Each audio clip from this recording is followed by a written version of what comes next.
আসসালামু আলাইকুম, কেমন আছেন সবাই? আশা করি নিশ্চয়ই ভালো আছেন। আর কে কোথা থেকে আমার ভিডিওটি দেখছেন অবশ্যই কমেন্ট করে জানাবেন। আজকে খুব মজার একটি স্ন্যাক্সের রেসিপি আপনাদের সামনে নিয়ে এসেছি।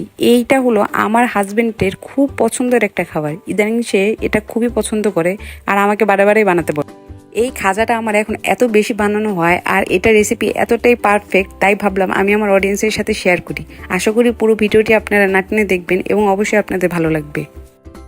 পুরো রেসিপি ভিডিও কিন্তু আমি স্ক্রিনে লিখে দিয়েছি। আর আমি কথা বলতে বলতে কিন্তু ময়দাটা ময়ান দিয়ে দিয়েছি। ময়দাটা ময়ান দিয়ে রেস্টে রেখে আমি এখানে চিনি শিরাটা বানিয়ে নিচ্ছি। চিনি শিরাতে অবশ্যই লেবুটা দিবেন, তাহলে কিন্তু শিরাটা আর জমবে না। চিনি শিরাটা প্রথমে বানিয়ে রেখে তারপরে আমরা খাজাগুলো বানাতে যাব। আমি যখনই খাজা বানাই পরিমাণে অনেকটা বেশি করে বানাই, কারণ এটা সংরক্ষণ করে অনেক দিন খাওয়া যায়। আর আজকেও আমি অনেকগুলোই বানিয়েছি। ভিডিওতে আমি যেভাবে দেখাচ্ছি ঠিক এভাবে আপনারা যদি করেন তাহলে অবশ্যই আপনার খাজাগুলো অনেক ক্রিস্পি হবে। আমি রুটিগুলো বানানোর জন্য লেচি কেটে নিয়েছি। এখন আমি একটা একটা করে রুটি বানিয়ে নিব। আমি এখানে একসাথে টোটাল 5টা রুটি বানাবো।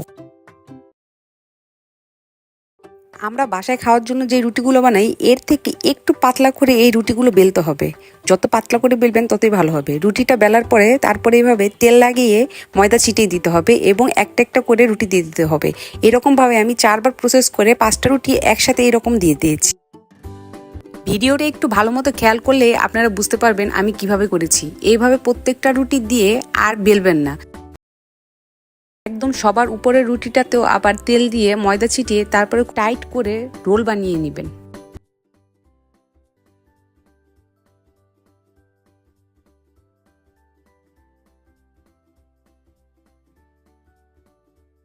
এইরকম রোল বানানোর পর মোটামুটি 1 কর পরিমাণ করে আপনারা লেচি কেটে নেবেন। লেচিগুলো কাটার পরেই দেখবেন একটা উঠিয়ে প্রত্যেকটা লেয়ার কত সুন্দরভাবে দেখা যাচ্ছে।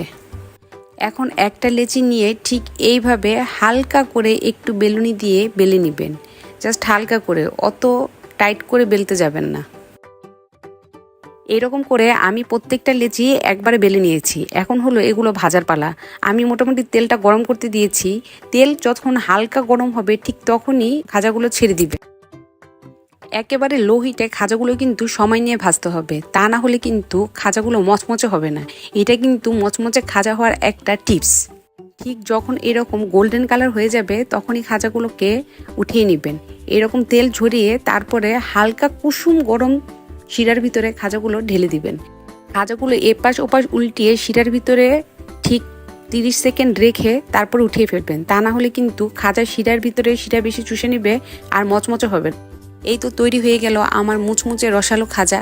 এটা যদি আপনারা বানিয়ে না খান তাহলে বুঝবেনই না এটা যে কত টেস্টি আর বাইরের থেকে কতটা বেশি মজা। দেখুন প্রত্যেকটা পার্টে পার্টে আমার খুলে যাচ্ছে আর কি রসালো ভিতরে। ভিডিওটি ভালো লাগলে অবশ্যই লাইক, কমেন্ট এবং শেয়ার করে দিবেন। Thank you for watching my video.